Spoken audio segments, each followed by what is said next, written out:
దేవుని రాజ్యానికి వెళ్ళాలి అన్న దేవుని ప్రజలుగా పిలువబడుతున్నారు. మనకు యోగ్యత అనేది చాలా అవసరం. యోగ్యత అనగానే మంచితనం లేదా శ్రేష్టమైనది, మేలు చేసేది, అదేవిధంగా మెచ్చుకొనదగినది అని మరి నానార్థాలుగా మనం చెప్పుకోవచ్చు. మెచ్చుకొనదగదిగా, తగినదిగా, మేలు చేసేదిగా, శ్రేష్టమైనదిగా, మంచితనముగా అని మనం ఏదైనా మనం చెప్పుకోవాలి అని అంటే మరి దానికి కనీసం మేలన్నది ఈరోజు ప్రపంచం వ్యాప్తంగా వెతికినా కూడా దొరకకుంది అని చెప్పడంలో మరి ఎలాంటి అతిశయోక్తి లేదు. ఒకవేళ మేలైనది అనేది ఉంది అని అంటే, మంచిది ఏదైనా ఉంది అని అంటే అది దేవునిలోనే ఉంది. దేవునిలో ఉన్నదాన్ని మనం ఎలా పొందుకోవాలి, మరి ఎలా ఆ మేలైన దాన్ని మనం ఆ అర్హతను ఎలా సాధించుకోవచ్చు? పరలోకానికి వెళ్ళాలి అని అంటే మేలు చేసేవారిగా శ్రేష్టమైన మనసు కలిగి భూమి మీద వాక్యాన్ని వింటున్నటువంటి మనకు అర్థమైపోవాలి. కారణం ఏంటంటే ప్రియులారా, పరలోకానికి వెళ్ళవలసింది ఎవరు అని అంటే పరిశుద్ధులే వెళ్తారు.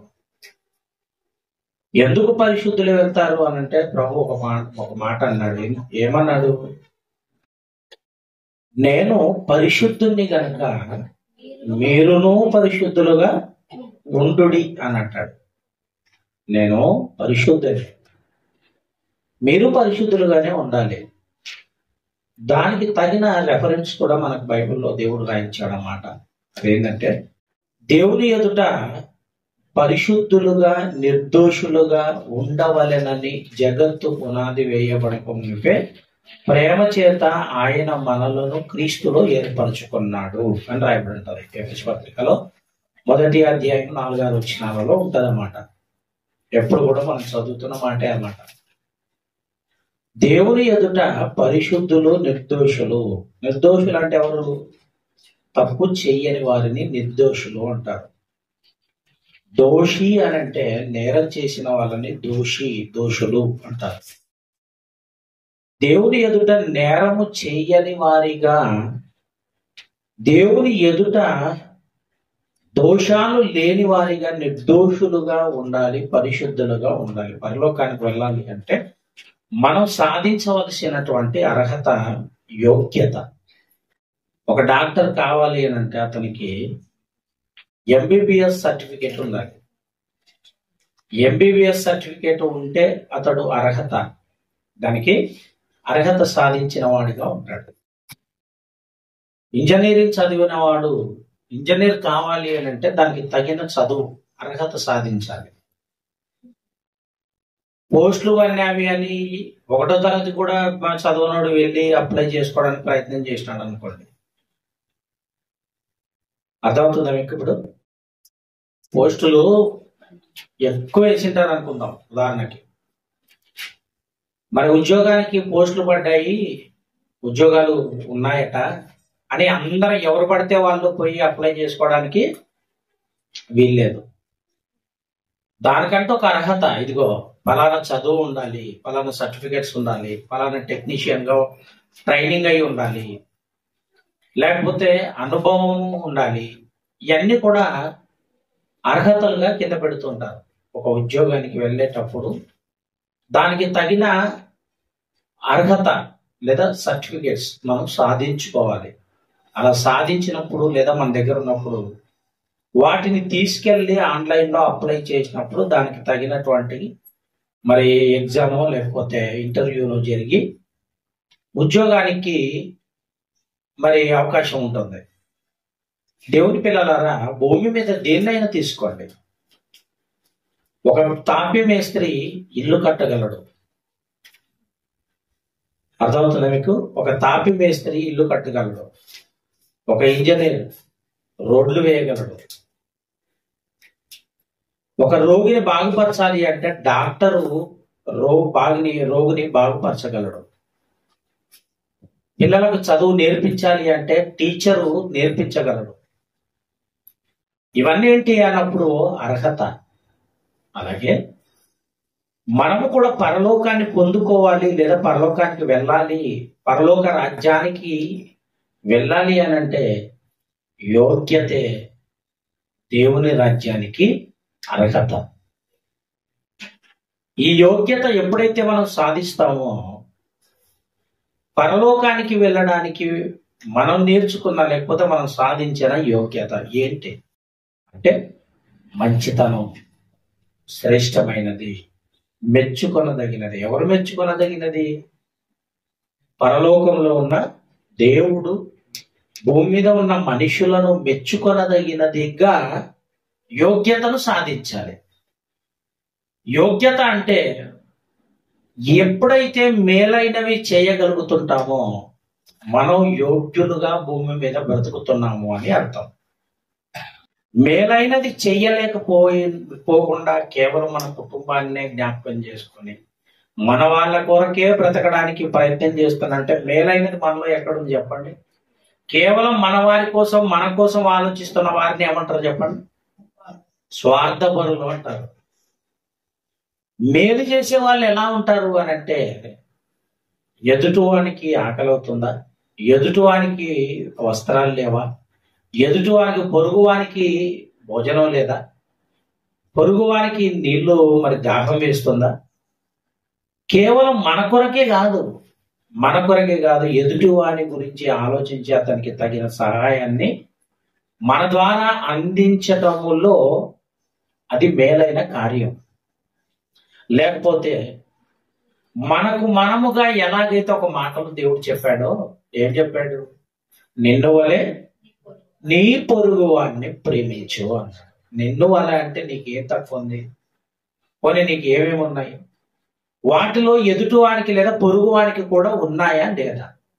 ఏమండి, అంతా మనం చేయలేం, కానీ కనీసం చేయవలసినది మనం అదంతా కూడా మన దగ్గర ఉన్నప్పుడు చెయ్యగలిగిన మనసును మనం కలిగి ఉండాలి. అదే మేలైన మనసు, మేలు చేసే మనసు. ఈ మేలు చేసే మనసు మనిషికి ఉండాలి అని దేవుడు చెప్తున్నాడు. ప్రేమ దేవుని పిల్లలారా, ఏమండి, యోబు గ్రంథంలో భూమిని గురించి ఒక మాట బైబిల్లో మనకు కనబడుతుంది. యోబు గ్రంథం 37వ అధ్యాయము 12వ వచనాన్ని చదువుకోండి. యోబు గ్రంథము 37వ అధ్యాయము 12వ వచనం చదువు. యోబు గ్రంథము 37వ అధ్యాయము. ఆయన వలన నడిపింపబడినవై నరులకు నివాస యోగ్యమైన భూగోళము అన్నాడు. చూడండి, భూమిట నరులకు నివాసము చేయడానికి, నరులు నివాసం చేయడానికి యోగ్యమైనది అని అర్థం ఉంది. అంటే నరులు నివసించడానికి అన్ని పరిస్థితులు అనుకూలంగా దేవుడు భూమి మీద ఉంచాడు. ఉదాహరణకి చంద్రమండలం మీదకి వెళితే నీళ్లు ఉండవు, గాలి ఉండదు, గాలిలో ఎగురుకుంటూ వెళ్ళాలి. దానికి తగిన డ్రెస్సింగ్ కోడ్ ఉండాలి, డ్రెస్ ఉండాలి. అలా డ్రెస్ లేకుండా నేను అక్కడ నివసించగలను, అక్కడికి వెళ్ళాను అంటే ఊపిరాడక చనిపోతారు. అందుకే నేను గతంలో కూడా చెప్పాను, ఒక మనిషి ఒక రోజు అక్కడ గడిపి రావటానికి 4 కోట్ల ఖర్చు అవుతుంది. ఎన్ని కోట్లు? 4 కోట్లు.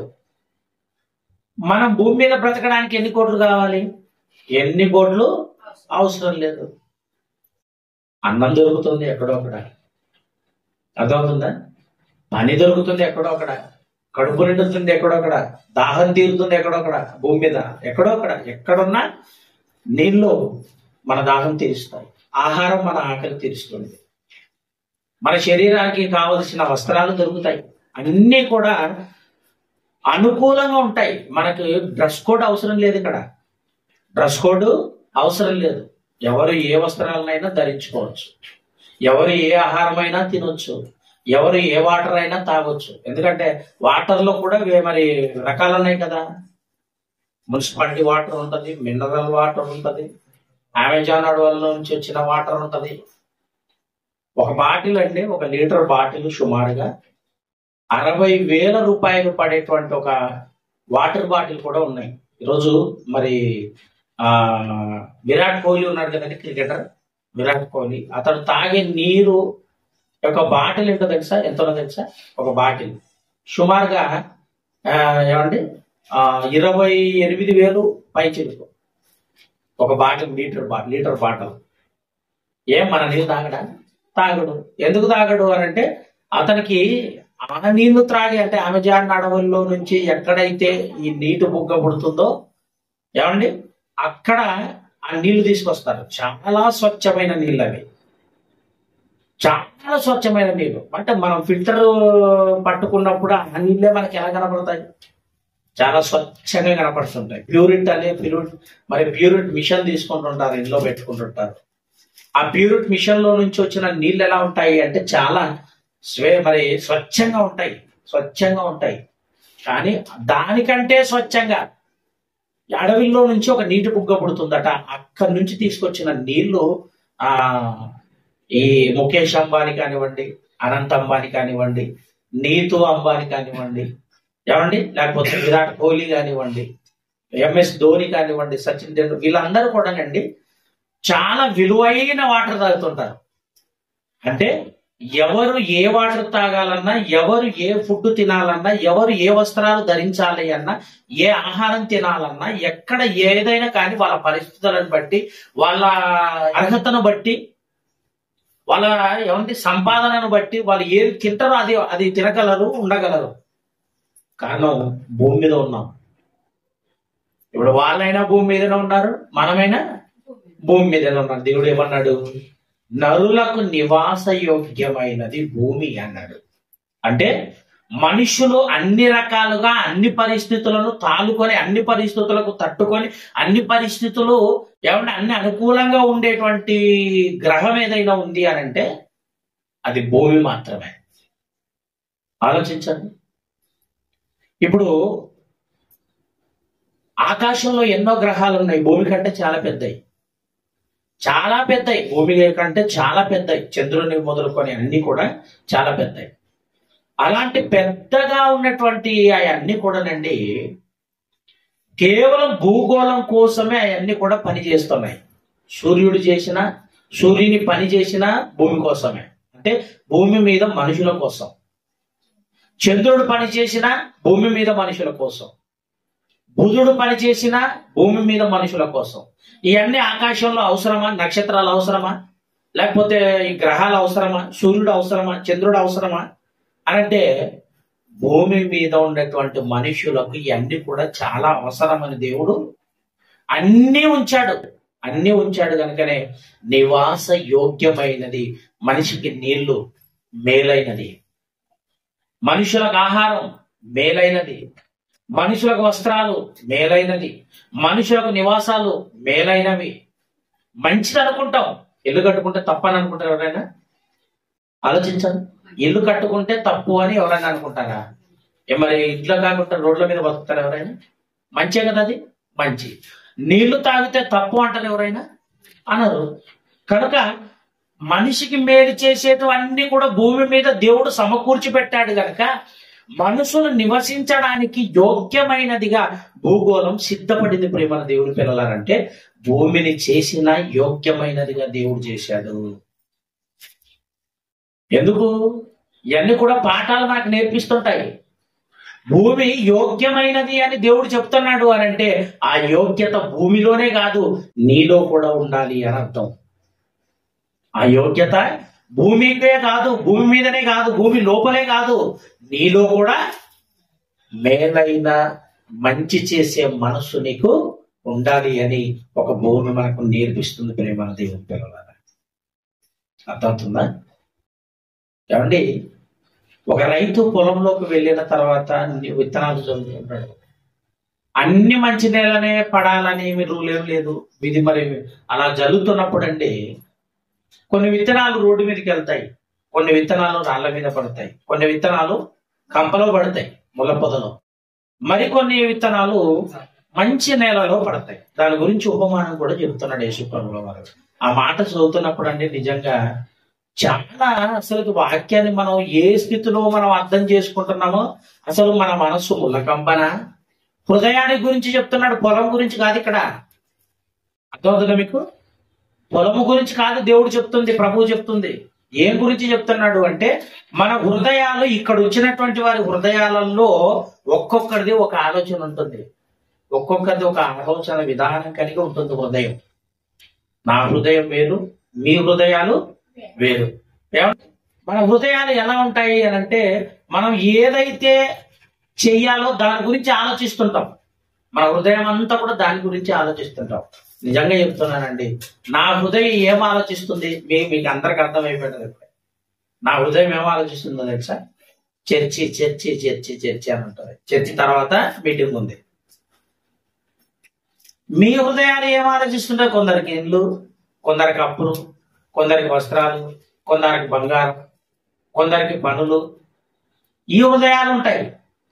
మరికొందరి ఆలోచనలు ఎలా ఉంటాయంటే ఆదివారం కదండి, ఆదివారం కదా పొయ్యి మీద వంట పెట్టి చర్చకు వస్తారు.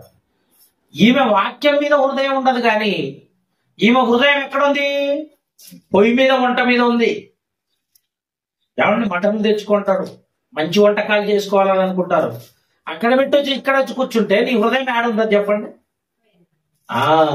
నీ ధనం ఎక్కడుంటుందో నీ హృదయము అక్కడే ఉంటది. నీ కూర ఎక్కడ ఉంటుందో నీ హృదయం కూడా అక్కడే ఉంటుంది. నీ పని ఎక్కడ ఉంటుందో నీ హృదయం కూడా అక్కడే ఉంటుంది. నిజంగా హృదయం గురించి ఎంత మంచిగా చెప్పాడంటేనండి.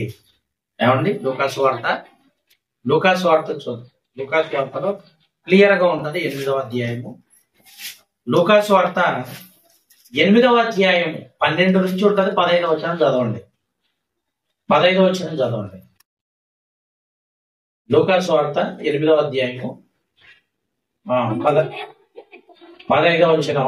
మంచి నేల నుండి విత్తనములు పోలిన, మంచి నేలలో ఉండు విత్తనములు పోలిన వారే ఎవరనగా యోగ్యమైన మంచి మనసుతో వాక్యము విని దానిని అనుసరించి, ఓపిక అనుసరించి అన్న అవలంబించి అన్న ఒకటే. మీరు మళ్ళీ కన్ఫ్యూజ్ కావద్దండి. అవలంబించి ఓపికతో ఫలించువారు. బా, ఎంత మంచి మాట చూసారా? మంచి నేలన పడు విత్తనములు కలిగిన హృదయాలు ఎవరికి ఉన్నాయి? ఎవరికి ఉంటాయో తెలుసా? ఎవరైతే ఆ విత్తనాలు స్వీకరించి ఓపికతో ఫలించడానికి ప్రయత్నం చేస్తుంటారో వారి హృదయం ఒక మంచి నేలను ఏమంటే పోలినదై ఉంటుందట. మంచి నేల లాంటి హృదయాన్ని కలిగిన వాళ్ళు ఎలా ఉంటారు అంటే వాక్యాన్ని నెరవేరుస్తారు, వాక్యాన్ని అవలంబిస్తారు, అనుసరిస్తారు, వాక్యాన్ని పట్టించుకుంటారు, వాక్య ప్రకారంగా బ్రతకడానికి ప్రయత్నం చేస్తారు. ఇప్పుడు ఈ మాటను చదివితేనండి మనం విత్తనాలనగా వాక్యం. ఈ వాక్యం విన్న తర్వాత మనం ఫలించకపోతే లోపల వాక్యము అనే విత్తనము విత్తబడలేదు అని అర్థం. వాక్యం అనే విత్తనం విత్తబడలేదు హృదయంలో అంటే ఎక్కడ పడింది అనమాట? రాళ్ళ మీద పడింది. అంటే ఇప్పుడు మనకి ఏ హృదయం ఉన్నట్టు? రాతి నేల ఉంది అని అర్థం. రాతి నేల అంటే రాళ్ళు కలిగిన హృదయం.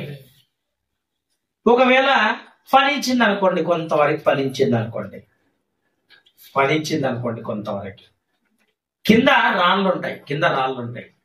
భూమి ఎంతవరకు అయితే ఉంటుందో ఆ భూమి ఉన్నంత వరకు కాస్త పెరుగుతుంది. కింద రాళ్ళు ఉన్నంత వల్ల ఏమవుతుంది అంటే ఇంకా పెరగదండి. అది పెరిగినంత వరకే పెరుగుతుంది, తర్వాత వాడిపోతుంది. ఓకే. ఒకవేళ ముళ్ళ కంపల్ లాంటి హృదయం ఉందనుకోండి, వాక్యం వింటాం, బాగుంటది. వాక్యం విన్నప్పుడు బాగా వింటాం.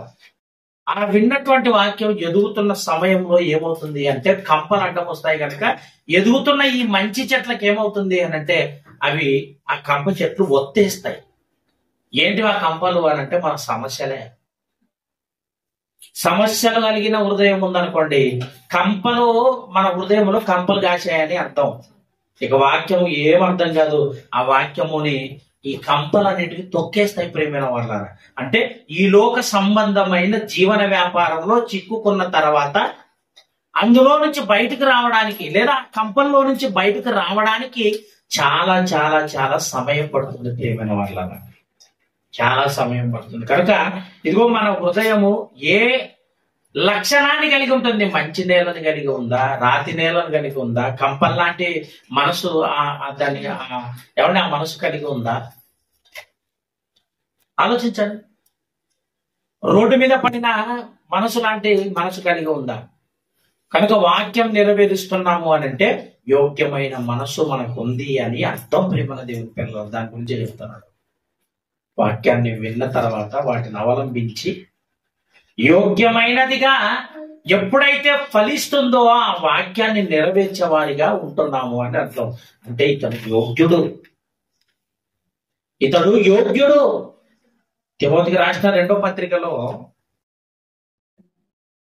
2వ అధ్యాయం 15వ వచనం. తిమోతికి రాసిన 2వ పత్రిక 2వ అధ్యాయము 15వ వచనం. దేవుని ఎదుట యోగ్యునిగాను సిగ్గుపడనక్కరలేని పనివానిగాను, సిగ్గుపడనక్కరలేని పనివానిగాను అని కంటే ముందేమన్నాడు? యోగ్యునిగా. ఏ దేవుని ఎదుట ఎలా ఉండాలట? యోగ్యునిగాను.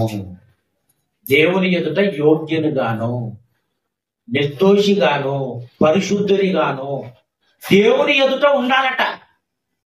దేవుని ఎదుట యోగ్యునిగాను, సిగ్గుపడనక్కరలేని పనివానుగాను. కొంతమంది అండి మొహమాట పడుతుంటారు. వాక్యం ఏమండి పాట పాడాలన్నా మొహమాటం, అంటే సిగ్గుపడుతుంటారు కదండి. వాక్యం చదవాలన్నా సిగ్గుపడుతుంటారు. కొంతమంది మాట్లాడాలన్నా సిగ్గుపడుతుంటారు. అంటే మాట్లాడుతున్నప్పుడు కూడా మనకి ఎలా అనిపిస్తుంది?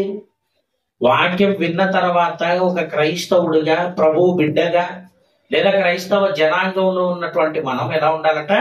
సిగ్గుపడనక్కరలేని పనివానిగా ఉండాలంటే సిగ్గుండకూడదు అనమాట. దేవుని పని కొరకు నేను వెళ్ళాలా అక్కడ పాంప్లెట్ ఇవ్వడానికి, నేను వెళ్ళాలన్నా నేను పాడబడ్డానికి, నేను వెళ్ళాలన్నా నేను నా వల్ల కాదంటుంటారు చూసా. అది దేవుని కుమారుని యొక్క లక్షణం కాదు, దేవుని కుమార్తె యొక్క లక్షణం కాదు. దేవుని ఎదుట యోగ్యులుగాను ఉండాలి అంటే సిగ్గుపడనక్కరలేని పనివానిగా ఉండాలి ప్రేమల దేవుని పిల్లలారా. దేవుని పనిది. ఆయన పని ముందు మనం ఏ స్థితిలో ఉన్నా ఇదిగో నేను చేస్తాను ముందుకు రావాలి, నేను చేస్తాను ముందుకు రావాలంటే ఏమండి. అదే మరలా తిమోతికి రాసిన మొదటి పత్రికలో చూద్దాం. మరలా 4వ అధ్యాయం 9వ వచనం. ఈ వాక్యము గురించి చెప్తున్నాడు అక్కడ. తిమోతికి రాసిన మొదటి పత్రిక 4వ అధ్యాయం 9వ వచనం. నీ వాక్యము నమ్మదగినదియును పూర్ణ అంగీకారమునకు యోగ్యమునై ఉన్నది అన్నాడు. చూడ పూర్ణ అంగీకారమునకు అన్నాడు. చూడండి, అంటే వాక్యాన్ని అంగీకరించాలి అని అంటే వాక్యము నమ్మదగినదై ఉంది. వాక్యాన్ని నమ్మాలి. అసలు మనం విశ్వాసులమై ఉండాలి అంటే ఏముండాలి? మనలో విశ్వాసి అని చెప్పుకోదగ్గ మనిషి ఉన్నాడు అని అంటే ఇదిగో ఇతడు ప్రభువునందు విశ్వాసి అన్నాడు అని అంటే అర్థం ఏంటో తెలుసా? ప్రభువునందు విశ్వాసి అంటే అర్థం ఏంటంటే దేవుణ్ణి నమ్మేవారే విశ్వాసం. మరి దేవుణ్ణి నమ్మాలి అని అంటే ఆ నమ్మకం ఎలా కుదురుతుంది? వాక్యాన్ని బట్టే. ఎందుకంటే నమ్ముట వలన విశ్వాసం, నమ్ముట వలన విశ్వాసం, వినుట వలన విశ్వాసం. క్షమించండి, వినుట వలన విశ్వాసం అంటే వినటం వలన నమ్ముతాం, నమ్మటం వలన ఏమవుతాము అని అంటే ఇదిగో అది కూడా క్రీస్తును కూర్చున్నదై ఉండాలి అన్నాడు. వినుట వలన విశ్వాసం అంటే వింటే కదా మనకు అర్థమయ్యేది, వాక్యం వింటే కదండి విశ్వాసం అయ్యేది, నమ్మకం. ఆలోచించండి ప్రియమైన దేవుని పిల్లలు, అదే చెప్తున్నాడు ఇక్కడ. ఏమంటున్నాడు? ఇదిగో ఈ వాక్యమట నమ్మదగినది, పూర్ణ అంగీకారమునకు. నువ్వు అంగీకరించాలి అంటే, వాక్యాన్ని అంగీకరించాలి అంటే ఈ వాక్యం నమ్మదగినది, నువ్వు అంగీకరించడానికి యోగ్యమైనది అంటే మేలైనది. ఉందండి. వాక్యం విన్న తర్వాత మొరటితనం పోతుంది, వాక్యం విన్న తర్వాత తాగుబోతుతనం పోతుంది, వాక్యం విన్న తర్వాత వ్యభిచార మనస్సు పోతుంది, వాక్యం విన్న తర్వాత లోకాశలు పోతాయి, వాక్యం విన్న తర్వాత ఏమండి మనలోకి పరిశుద్ధత వస్తుంది. మాకు అర్థమవుతుందా? కనుక వీటన్నింటికి నమ్మదగినది ఈ వాక్యము అని చెప్తున్నాడు. వీటన్నింటికి నమ్మదగినది వాక్యం. ఏమండి? వీటన్నిటికి నమ్మదగినది వాక్యం. అంటే పరలోకానికి మనిషి వెళ్ళాలి అనంటే ఒక అర్హత సాధించాలి. ఆ అర్హతే ఈ యోగ్యత. కొరింథీయులకు రాసిన మొదటి పత్రిక 11వ అధ్యాయం 27వ వచనాన్ని చదువుకుందాం ప్రియమైన దేవుని పిల్లలారా. కాబట్టి ఎవడు అయోగ్యముగా ప్రభు యొక్క రొట్టెను తినునో, లేక ఆయన పాత్రలోనిది త్రాగునో, ప్రభు యొక్క శరీరమును గూర్చి రక్తమును గూర్చి అపరాధి అవుతాడు. ఏమండి? రొట్టె ద్రాక్షలను తీసుకుంటే కూడా అపరాధి అవుతాడా? ఆలోచించండి. పౌలు గారు ఎందుకు ఇలా మాట్లాడుతున్నాడు? రొట్టె ద్రాక్షరసం ఎవరు తీసుకుంటారు? బాప్తిస్మము తీసుకున్న వాళ్ళు తీసుకుంటారు. కానీ ఇక్కడ ఏమంటున్నాడంటే ఆయన, ఎవడైనను అయోగ్యముగా ప్రభు యొక్క శరీరమును గూర్చి గాని, శరీరమును తిన్నా గాని, అనగా రక్తాన్ని త్రాగినా గాని అయోగ్యముగా త్రాగిన వాడు ఏమవుతాడు అంటే అపరాధి అవుతాడు అన్నాడు. అపరాధి అంటే పాపం చేసిన వాడవుతాడు అంటున్నాడు. తాగితే తింటే మరి పరిశుద్ధత వస్తుంది, కానీ అపరాధి ఎందుకు అవుతాడు? పాపం చేసిన వాడు ఏమవుతాడు అని ఎందుకు అవుతాడు అని అంటే వాడు అయోగ్యంగా తింటున్నాడు. మరి అయోగ్యంగా తినడం అంటే అర్థం ఏంటి? తింటున్నటువంటి ఆ రొట్టెలో కానివ్వండి, త్రాగుతున్న ద్రాక్షారసంలో కానివ్వండి, మనకి ఏం జ్ఞాపకానికి రావాలి అంటే ప్రభు యొక్క ప్రాణత్యాగం మనకు జ్ఞాపకం రావాలి. ఎందుకు జ్ఞాపకం రావాలి? అర్థమవుతుంది మీకు? ఎందుకు జ్ఞాపకం రావాలి అని అంటే ప్రియమైన దేవుని పిల్లలారా, మన పాపాల కోసం ఆయన చచ్చిపోయినాడు కాబట్టి మనకి జ్ఞాపకం రావాలి. మనకి ఇంకొకటి జ్ఞాపకం రావాలి. ఏంటి అసలు? ఏం జ్ఞాపకం రావాలి అన్నప్పుడు ఏమన్నాడు అంటే, ఇదిగో సహోదరుల నిమిత్తము ప్రాణము పెట్టబద్దులమై ఉన్నాము. దానికంటే ముందు ఏం చేశాడు అంటే యేసు ప్రభు, ఇదిగో ప్రేమ ఇలా ఇది అని ప్రాణం పెట్టాడు గనక ఇది ప్రేమ అని చూపించాడు. ప్రాణం పెట్టి ప్రేమ చూపించాడు, ప్రాణం పెట్టి చూపించాడు ప్రేమ. కనుక ఆయన ప్రేమను తన ప్రాణం పెట్టి చూపించాడు గనక దాన్ని త్రాగేటప్పుడు మనం ఏం చేయాలి అని అంటే యోగ్యమైన మనసుతో తీసుకోవాలి. అదే కదా మనం ప్రార్థనలు చేసేది. తీసుకుంటున్న ప్రతి ఒక్కరు కూడా యోగ్యమైన మనసుతో తీసుకొనలాగున సహాయం చేయండి తండ్రి అని ప్రార్థన చేస్తాం. మరి యోగ్యమైన మనసు ఏంటి? మంచితనంతో తీసుకోవాలి. ఏంటి అసలు మంచితనం ఏంటి? మేలైనది. మేలైనది ఏదైతే మనం చేయడానికి కోరుకుంటామో దాన్ని జ్ఞాపకం చేసుకోవాలి. పోనీ రొట్టె ద్రాక్షరసంలో మనం పాలు పొందుకుంటున్నాము అని అంటే ఆ రొట్టె ద్రాక్షరసం తీసుకుంటున్న మనము మేలైన కార్యం చెయ్యాలి. ఏం చేయాలి అసలు? ఒక మనిషిని కాపాడటానికి వాక్యం చెప్పాలి. ఒక మనిషికి ఆకలి అని అంటే ఆహారం పెట్టాలి, దాహం తీర్చాలి, వస్త్రాలు పంచాలి, సువార్త చేయాలి, పత్రికల ద్వారా సువార్త చేయాలి, వాక్యం చెప్పుట ద్వారా సువార్త చేయాలి, పాటలు పాడుట ద్వారా సువార్త చేయాలి, ప్రార్థన చేయటం వలన సువార్త చేయాలి. ఇది మేలైనది.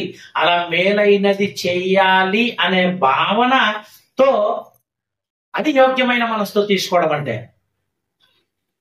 మంచి ఏదైనా కానీ, మంచి ఏదో చెడేదో ఉత్తమమైనది అంతా కూడా మనకు తెలుసా లేదా చెప్పండి? మనకెందుకు తెలియదు? అంతా తెలుసు. రోడ్డు మీద వెళ్తున్నాం, రోడ్డు నడి సెంటర్లో ముళ్ళు పడింది. ఆ ముళ్ళు పడినప్పుడు వంగి దాన్ని తీసి పడేసినప్పుడు దాని క్రియ అంటారు. మనం చూసి నాకేం పని ఉంది లేదా సైడ్ వెళ్ళామనుకోండి, నీలో ఏం లేదనమాట. యోగ్యమైన మనసు లేదు, మేలైన మనసు లేదు. నువ్వు చూసి కూడా నువ్వు వెళ్ళిపోయావు, చూడకుండా ఇంకొక సహోదరుడు వస్తాడు, తొక్కుతాడు. ఎవరి కారణమో తెలుసా? ఎవడో పాడేసినోడు కాదు కారణం, నువ్వు చూసి వెళ్ళిపోయినావు కదా, నువ్వే కారణం. కాబట్టి నువ్వే పాపివి, నీకు అర్హత లేదు దేవుని రాజ్యానికి వెళ్ళటానికి. కనుక అక్కడ పరిస్థితి ఉంది, ప్రమాదం జరిగే పరిస్థితి ఉంది, ఒక సహోదరునికి బాధ పెట్టే కార్యం జరగబోతుంది. దానికంటే ముందు నువ్వేం చేయాలి అంటే దాన్ని తీసి పక్కకి వేస్తే పరేస్తే ఏమవుతుందో తెలుసా? మిగిలిన సహోదరులు సాపు వెళ్ళిపోతారు. ఏం కాదు అంటే నువ్వు మేలు చేసావు. చాలా చిన్న ఉదాహరణ ఇది, చాలా చిన్న ఉదాహరణ. ముళ్ళు ఎంతకి ఎన్ని కేజీలు ఉంటుందండి? ముళ్ళు ఎన్ని కేజీలు ఉంటుంది? అయ్యో అదే అలా తీసుకొని పడేయచ్చు. చిన్న పుల్ల, అది ఏం కేజీలు ఉంటుంది చెప్పండి? కనుక మనకి బరువు అనిపించదు, కాస్త వంగి తీసి పారేయటమే. అంటే అర్థం ఏంటంటే నేను చిన్న ఉదాహరణ చెప్తున్నాను అంతే. ఇలా మేలైనది మన ఎదుట ఉన్నప్పుడు దాన్ని చెయ్యటానికి మనం మరి పూనుకొనాలి. ప్రేమ దేవుని పిల్లల ప్రభు ఏమన్నాడు తెలుసా? మేలైనది చేయనిదియు దాన్ని చెయ్యకపోయిన ఎడల అది ఏమవుతుంది?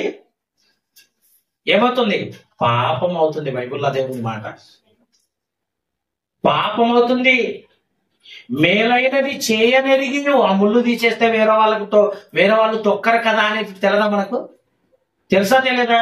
తీయకపోతే తొక్కుతారు, గాయపరచబడతారు, బాధపడతారు.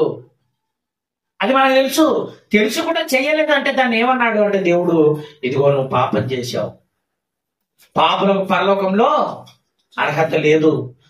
దేవుని రాజ్యానికి అర్హత సాధించాలి అంటే నీలో ఏముండాలి? యోగ్యత ఉండాలి. యోగ్యతే దేవుని రాజ్యానికి అర్హత.